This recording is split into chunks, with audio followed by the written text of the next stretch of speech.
একের পর এক ভারত থেকে হকারদের উচ্ছেদ করা হচ্ছে। তারই বলি হলো এবার দমদম জংশন অর্থাৎ দমদম রেল স্টেশন থেকে সমস্ত হকারদের উচ্ছেদ করে দেওয়া হচ্ছে।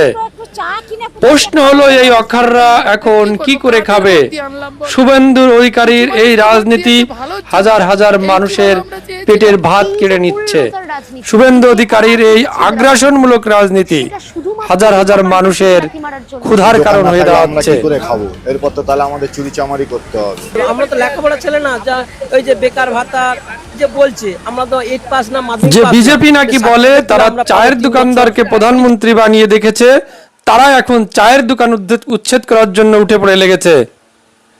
দেখুন আমার পেছনে সেই চিত্র, যারা নাকি ঝালমুড়ি খেতে ভালোবাসে ভারতের প্রধানমন্ত্রী, তারা এখন ঝালমুড়িওয়ালাদের রাস্তা থেকে উচ্ছেদের পরিকল্পনা করছে।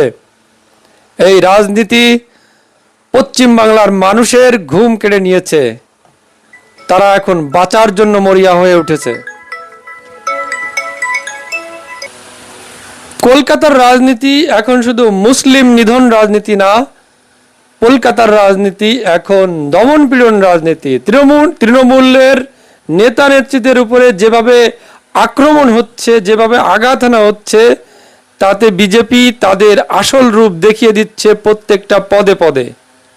দেখুন আমার পেছনে সেই চিত্র, মানুষের হাহাকার কিভাবে চরমে উঠেছে সেটাই দেখুন।